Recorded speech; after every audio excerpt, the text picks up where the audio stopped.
Hearing Charlie's instructions, Orvel's face hardened. He grabbed the dagger and yelled to his men, "All right, hold his head down for me." Gage was terrified. He thrashed around, shaking his head wildly. He couldn't let them carve "poor hanging" on his forehead. That was his insult, the phrase he threw at everyone else every single day. In the last few years, Gage's family had made a lot of money, and his life had gotten better and better, which made him more and more arrogant. Whenever he went out and saw homeless people, he'd call them bums. If he saw a car on the street that wasn't as nice as his, he'd call the driver poor trash. A while back, some high school kid accidentally spilled coffee on him. Gage beat the kid so badly that he gave him a concussion. When the kid's parents showed up, he just cursed them out. "You're all poor. Selling your whole family wouldn't even pay for this jacket." Then he just walked off without paying a dime for the medical bills. Just last night, he was heading out to grab some food and got stuck in traffic. He just drove his car up onto the sidewalk, forcing a cyclist to get out of his way. An old man moved a little too slowly, so Gage got out of his car, kicked the old man into the bushes on the side of the road, spat in his face, and screamed, "You stupid old man, you dare stand in my way? This time, I just kicked you. Next time, I'll kill you, you old piece of crap." Then he just got back in his car and drove off. And just now, he showed his true colors again, stealing someone else's parking spot and scraping their car. But instead of apologizing, he called Elsa and Charlie poor. The guy's arrogance was off the charts. Getting "poor hanging" carved on his forehead was the perfect punishment for his entire life, for who he was, and for everything he'd done. Seeing the kid thrashing around, refusing to let them carve him, Orvel gritted his teeth and snarled, "If you just cooperate, I'll only put it on your forehead. But if you keep fighting me, I'm sorry, but I'll carve 'poor hanging' not just on your forehead, but on both of your cheeks, too." Orvel paused for a second, then added, "You know what? You're only acting tough because your dad made some money in the last couple of years, right? You're floating on his success. So how about this? I'll have your dad brought here, too. I'll carve 'poor dad' right on his face, and then I'll tell him it's all thanks to you." Gage was truly terrified now. Sure, his family had some money, but there was no way they could go up against Orvel.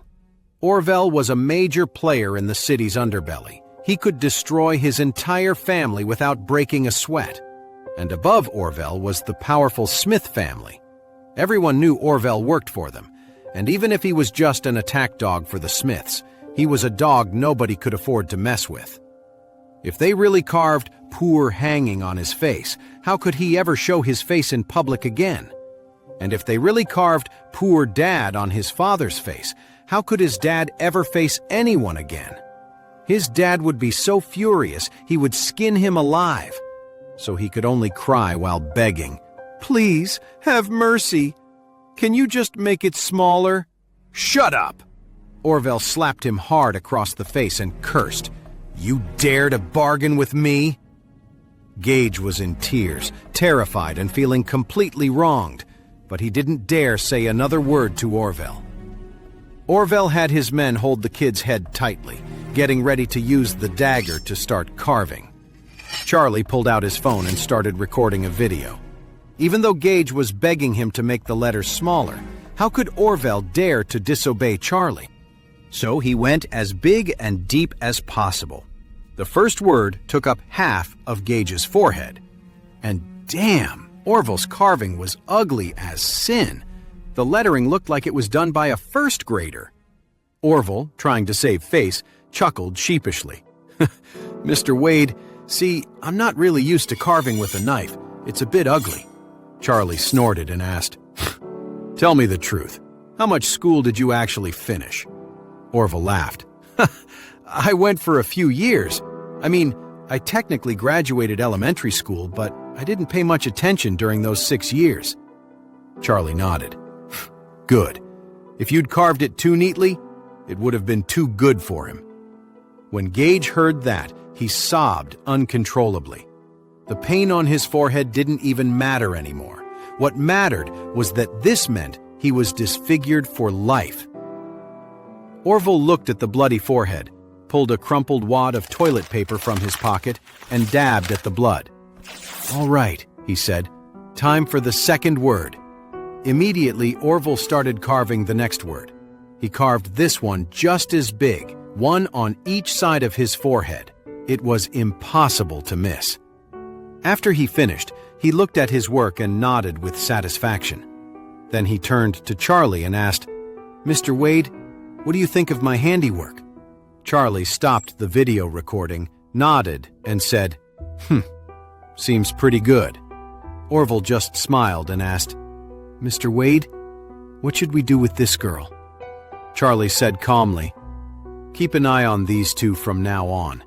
If Gage dares to get these scars removed or grows his hair long to cover his forehead, you kill him.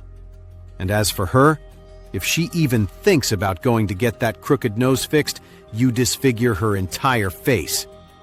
On top of that, if she ever dares to post on social media again, break her leg." The two of them, still kneeling on the ground, flinched in terror. Gage had been thinking that as soon as he got away, he'd rush to a cosmetic clinic to get the scars removed, then grow his hair out and cover his forehead with bangs. He thought that would work. But what Charlie said made it clear. He wanted everyone to see the words carved on his forehead forever. And that girl was already planning her escape. As soon as she got away, she was going to grab her phone, log into her social media account, and delete the video Orvel had just posted. After that, she'd head straight to a cosmetic clinic to get her nose fixed. But Charlie shut that idea down completely. He expressly forbade her from fixing her nose, and even banned her from using social media. How was she supposed to become a famous influencer now? How could she lie to her gullible followers? How was she going to lure in some rich kid? The two of them cried and begged for mercy, hoping Charlie would go easy on them and not ruin their lives completely. Charlie was completely unmoved. He said to Orvel, "You remember what I told you. If anything goes wrong, it's on you." Orvel immediately stood up straight and said seriously, "Mr. Wade, don't worry.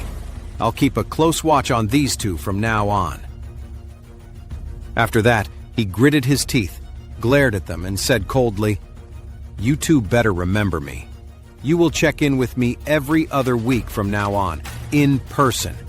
If you're even one day late, the hunt is on. At that point, the entire city of Oris Hill and even everyone in Southlight will be looking for you. If you try to run out of the state, I'll send my guys across state lines to find you. I won't stop until I hunt you down and kill you. Do you understand?" At that moment, Gage and the girl felt completely hopeless about their future. Seeing that their punishment had sunk in, Charlie said to Orvel, "Looking at these two gives me a headache. Get them out of here." Orvel nodded, kicked Gage, and yelled, "Get a move on!" Gage scrambled up, ignoring the dirt on his clothes, and quickly tried to get away with the girl. Orvel gave him a hard kick in the rear, sending him sprawling.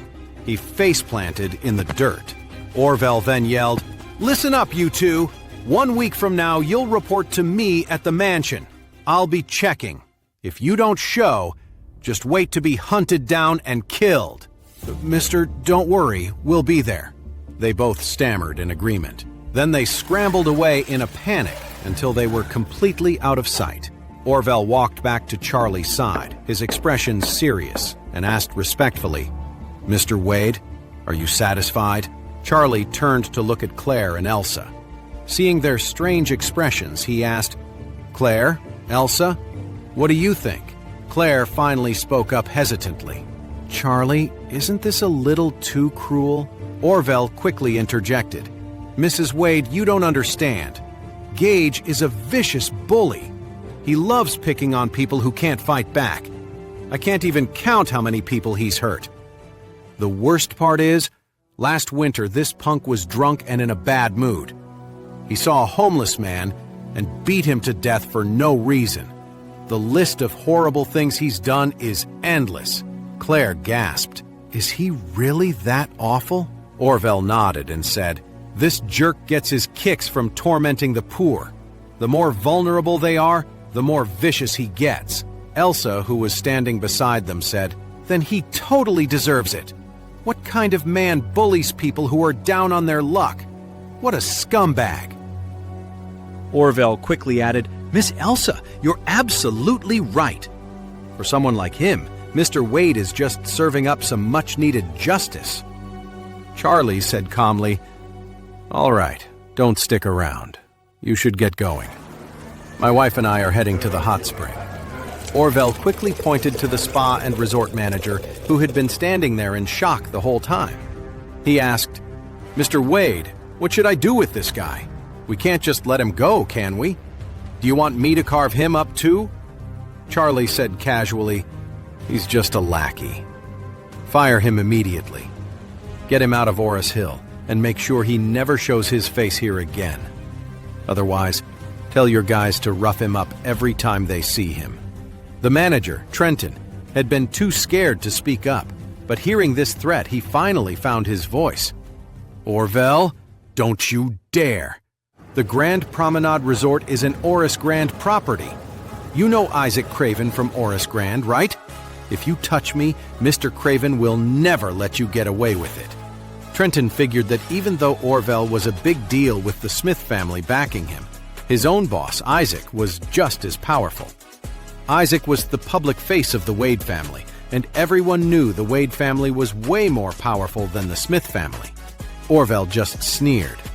"Fine. Go ahead and call Mr. Craven. Let's see if he can save you." "I will." Tristan let out a sigh of relief, pulled out his phone and dialed Isaac's number. Soon the call connected. Tristan hurriedly said, "Mr. Craven, Orvel Hudson is causing a huge problem here. He carved poor hanging into Gage's forehead with a knife and broke his girlfriend's nose. Now he wants to run me out of Oris Hill and blacklist me. You have to save me." Isaac sounded surprised on the other end. "What's going on?" "Put Orvel on the phone. I'll talk to him." Hey amazing viewers, it's Charlie here. Thanks for sticking with us. By the time of the release of this video, only 11% of our viewers have joined the party by subscribing, and 89% of you might miss out on our next mind-blowing video. So what are you waiting for? Hit that subscribe button and join the exclusive club.